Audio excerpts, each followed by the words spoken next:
Bună, dragilor, și bine ați venit la o nouă citire. Dacă titlul te-a atras, înseamnă că ai aici cu siguranță un mesaj pentru sufletul tău.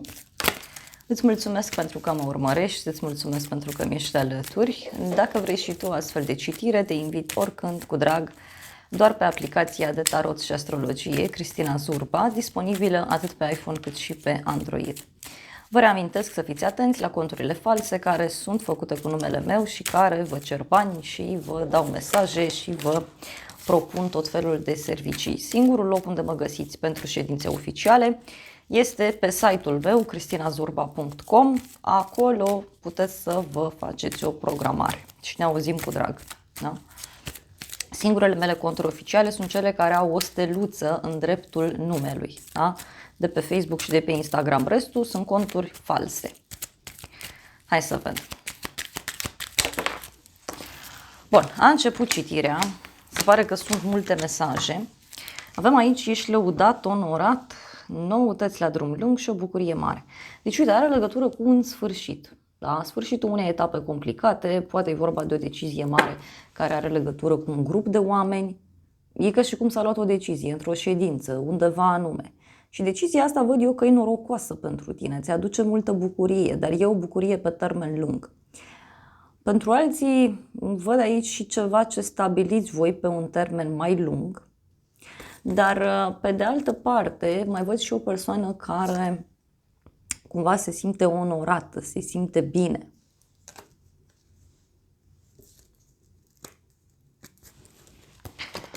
Bun, hai să vedem. Pentru tine avem o tranziție, o schimbare, deci se repetă acest mesaj cum că te afli într-o perioadă de schimbare. Fie este vorba despre schimbări pe care le faci la nivel interior și atunci ele se văd în exterior, fie poate să fie vorba despre a schimba modul în care tu te raportezi la oamenii din jur. Și la fel, da, se schimbă lucrurile. În general, văd aici o perioadă în care o etapă se închide și se deschide alta. Poate să fie și o perioadă norocoasă.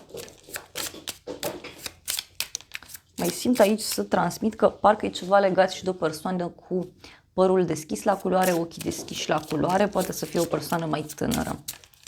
Da, dar văd aici că și gândurile tale cumva sunt spre schimbare. Hai să vedem despre ce e vorba și cu schimbarea asta. Avem prietenie, fidelitate, deci poate are legătură cu o situație în care ai stat, ai așteptat și acum nu mai ai răbdare. Pe de altă parte, văd aici un prieten sincer care îți poate fi alături sau împreună cu un prieten poți să faci această schimbare. Și avem o speranță foarte mare.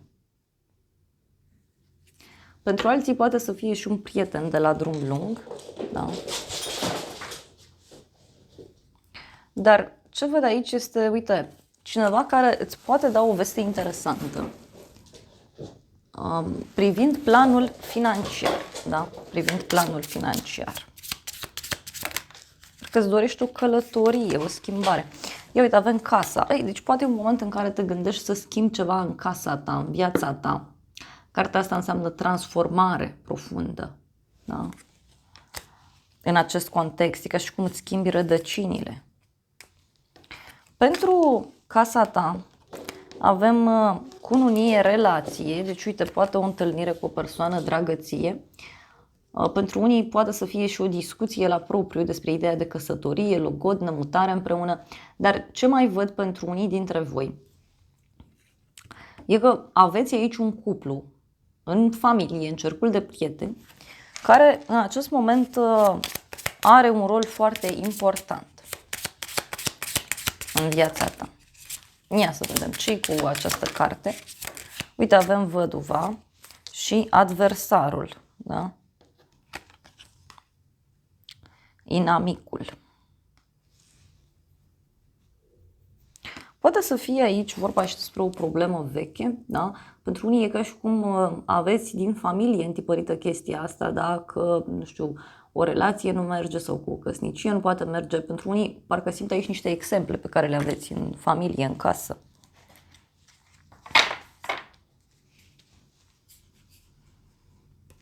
Constanță, sfârșit și dorință. Ei, poate e cineva din jurul tău care, repet, poate persoana asta trece prin niște schimbări, dar și se formează ca un val aici. Sau este și despre a alege bucuria ta, despre a alege sufletul tău. Pentru casă. Uite, avem ofițerul, da? Deci pot fi niște reguli noi care se impun în casa ta, dar poate să fie și un moment în care vrei să-ți faci ordine, disciplină în plan personal. Unii poate așteptați o veste de la o instituție publică sau de la o persoană cu uniformă, da? Poate e ceva legat de o moștenire, de o situație veche. În curând avem cadoul, deci o surpriză plăcută pe care o ai, un cadou pe care îl primești.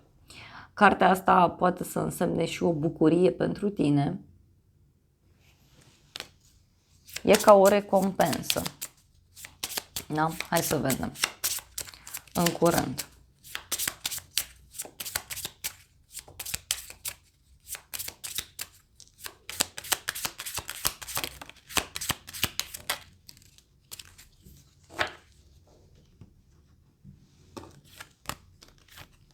O bucurie neașteptată și constanță. Da? Deci, în curând, eu văd că tu rezolvi ceva pe neașteptate. Nu știu, primești un cadou, primești o recompensă. E ceva mare care apare aici pentru tine. Parcă e ca un semn divin, e un cadou divin pentru unii, mai poate să fie. Mai vreau o carte. Că și cum îți iese cineva în cale și te ajută. Avem hoțul, da? Deci poate e cineva care vrea să te surprindă. Poate are legătură și cu o veste care ține de niște acte sau o veste care ține de o decizie a cuiva. În viitor avem un noroc mare pentru tine, deci o bucurie absolut fantastică, da? Cartea asta poate să însemne și faptul că riști foarte mult ceva anume. Cartea asta poate să însemne și faptul că vrei să mergi într-o anumită direcție. Ia uite, iar e și cadoul. Deci, în viitor, uite, din nou mi apare ideea de cadou, bucurie, surpriză plăcută. În viitor. Ia să vedem.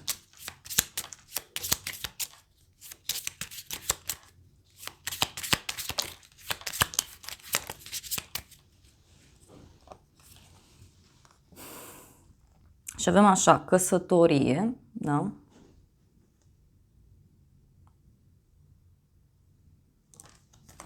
Poate e vorba de o propunere, fie legată de o relație serioasă, fie este vorba despre o propunere care ține de un contract, o colaborare importantă,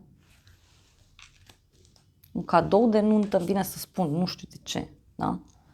Și aici femeia, ghinionul, dragostea și decizia. Deci, în viitor, uite, fie tu îți dorești foarte mult, repet, să ieși dintr-o situație complicată, fie e cineva în jurul tău care trece prin niște momente puțin dificile și o să rămâi surprins de hotărârea acestei persoane. Mai vreau o carte. Noroc. Da? Deci în viitor. Eu văd un noroc foarte mare pentru tine. Fie din punct de vedere financiar, fie pentru unii este vorba despre un noroc pe care îl aveți. Uite, poate e ceva legat fie de o instituție medicală, fie ceva legat de o boală veche, o problemă veche, o pierdere, da, sau cineva căruia îi pare rău după o situație anume, dar e clar că aici este despre a tăia răul de la rădăcină. Ce nu știi tu? Noroc. Deci se repetă mesajul cu norocul.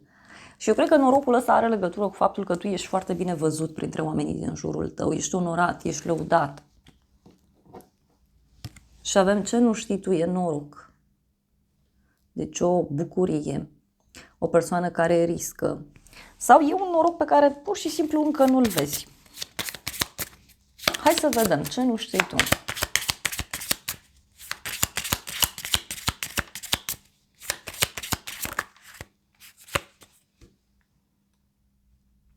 Avem femeie, deci tu ai un noroc aici foarte mare de la o femeie. Poate e o prietenă, o colegă, o femeie importantă din viața ta. Mai vreau o carte.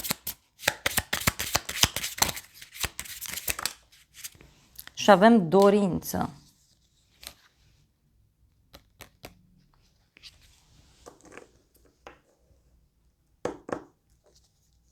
Cineva care te admiră este o persoană care, știu eu, vrea să se apropie de tine, să se împrietenească de tine, pentru că, uite, avem copilul, scrisoarea și drumul. Deci, ce nu știi tu e că cineva aici urmează să-ți dea o veste în legătură cu un drum sau în legătură cu o mutare, în legătură cu o mașină, în legătură cu invitații. Sau poate chiar drumul ăsta pe care tu urmează să-l faci e cu noroc. Mai vreau o carte. Da? Mai vreau o carte. Hai să vedem.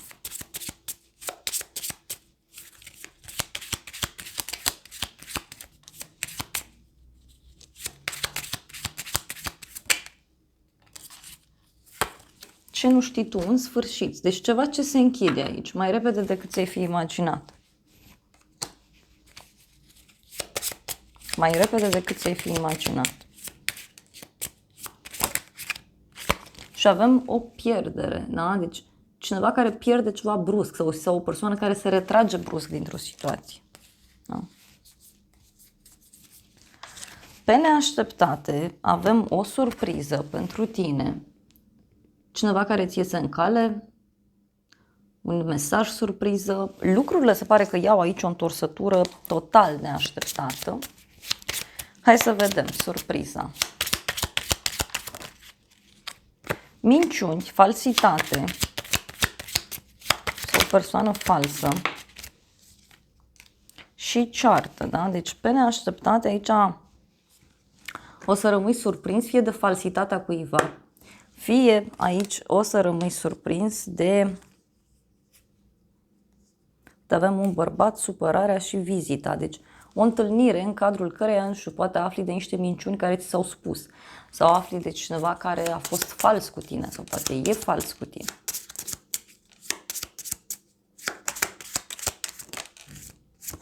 Și avem bărbatul aici. Deci pe neașteptate văd aici un bărbat, da? Cu niște dezvăluiri importante.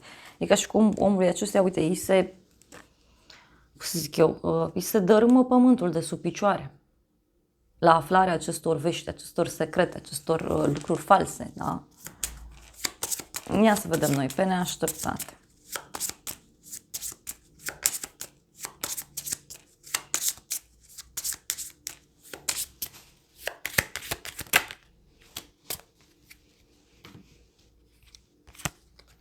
Avem văduvul și iubirea. Sau cineva care regretă o iubire pierdută, cineva care regretă ceva din trecut. Pentru alții, uite, poate vă întâlniți cu un prieten pe neașteptate și omul ăla vă povestește niște lucruri despre un alt bărbat, despre o altă persoană și rămâneți foarte surprinși, da? Și uite, e ceva cu noroc pentru tine, cu bani sau cu încredere, cu o decizie dreaptă. Ce o să te mire? Vei reuși ce gândești. Deci aici pe tine ce o să te mire e că vei reuși tot ceea ce îți vei propune. Hai să vedem. Ce o să te mire?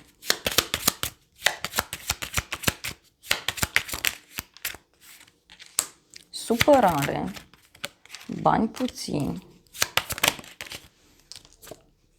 și gânditorul, da?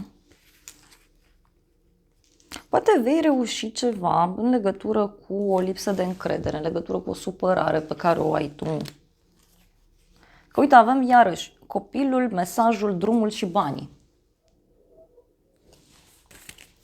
Mai vreau o carte totuși.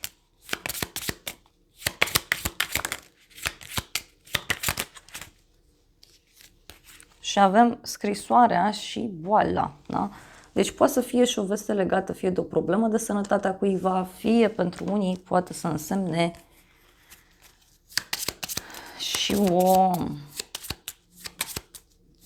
persoană supărată, da? Sau poate o veste legată de cineva care a fost nedrept, n-a fost corect, pentru că uite avem aici cartea judecății, da? Sau cartea justiției, deci se face dreptate. Se ia o decizie bună, pentru unii are legătură și cu partea legală, cine știe. Hai să vedem ce spun îngerii romantici. Ok.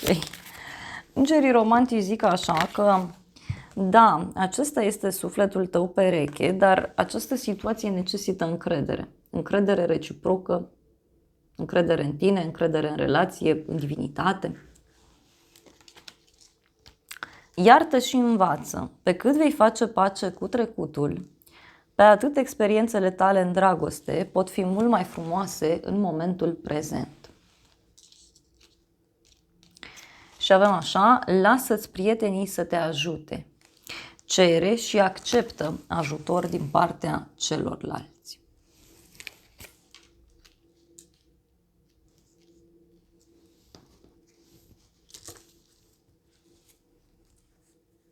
Și că trebuie să faci efort aici.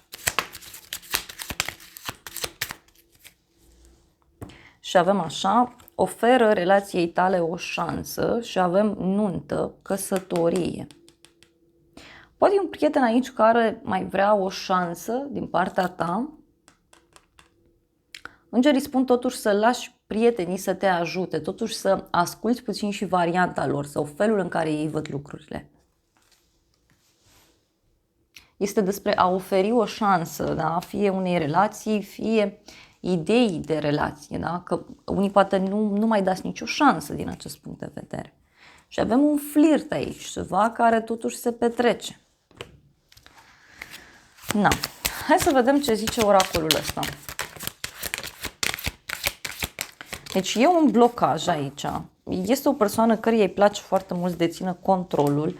Poate să fie și o persoană mai pasională din fire. Da? E cineva care fie te vede ca pe un trofeu, ca pe ceva valoros. Avem aici bărbat matur, obstacol. Da? Poate e cineva care întâmpină un blocaj în viața sa.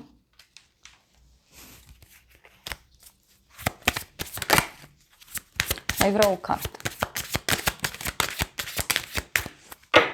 Și avem așa.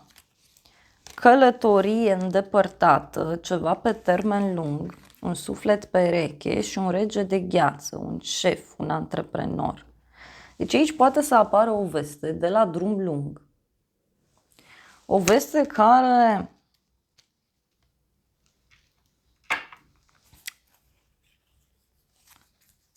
fie ține de partea profesională, pentru că aici, uite, văd două instituții, două persoane importante, da? Și uite, a te elibera, a fi singur, a străluci și avem cadou, surpriză. Deci surpriza e că tu ieși din cutie, ieși dintr-o situație ciudată, dar prin a acționa diferit, despre asta e vorba. Da? Despre asta e vorba. Și avem comunicare, apeluri telefonice, mesaje și o discuție, uite, poate cu o femeie din familia ta, din casa ta, din apropierea ta.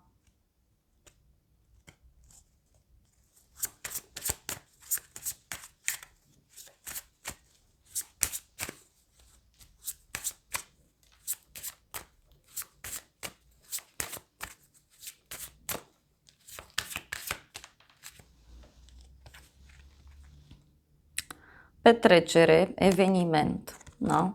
Deci poate o surpriză pe care o ai la o zi de naștere, la o zi mare, la o zi sfântă. Poate să fie și asta. Da? Și avem copil, inocență, distracție.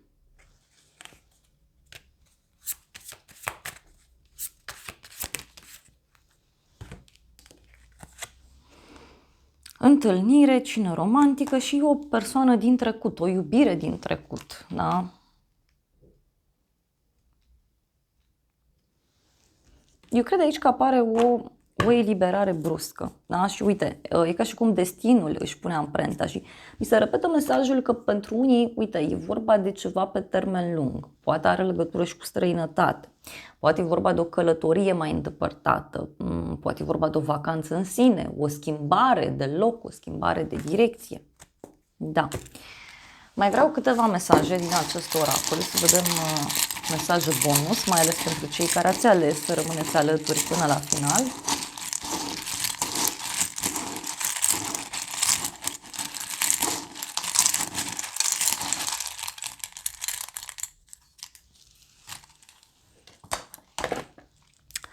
Și avem așa, vei reuși ce gândești, numărul 33,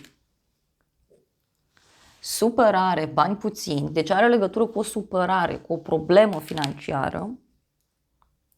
Avem noapte, necunoscut, deci e o situație pe care nu o cunoști. Dar avem așa, organizare sau organizație, da? Deci e vorba de un grup, bărbat, culoarea portocaliu, mesajul bani, să nu disperi, copil, anotimpul de vară cu mesajul vacanță, relaxare.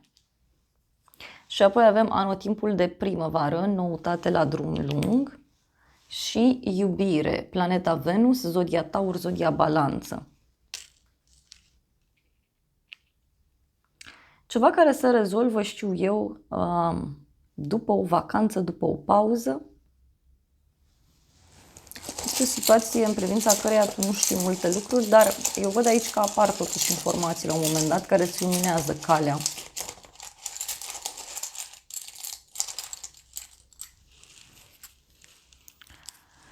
Veste de final definitiv, luna noiembrie, numărul 11, zodia Scorpion, zodia Săgetător, duminică, dragoste sinceră, ziua de marți, intrigi între femei, zodia Pești cu mesajul vis, sensibil.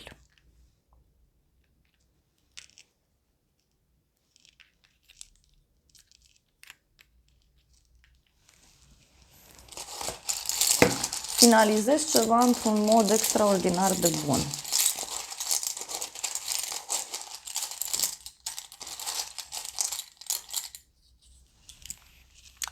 Și mai avem așa, zodia Rac, căsătorie, familie. Până aici, inițiala Z sau Z. Dimineață, un nou început. Deci, mie mi-este clar, da? E vorba de un grup de oameni, o ședință, o instituție, familia, prietenii. Deci e ceva mai mare aici, da? Și e o decizie bruscă care zice gata până aici, da? Care, uite, îți aduce un nou început. Și avem inițiala W cu mesajul dualitate. Cineva dorește să te revadă, luna iunie, cifra 6, deci poate e vorba și de o împăcare. Zodia Gemeni, zodia Rac, iar ultimul mesaj e planeta Mercur, drum, vorbe. Interesant. Deci poate să fie un nou început la dublu.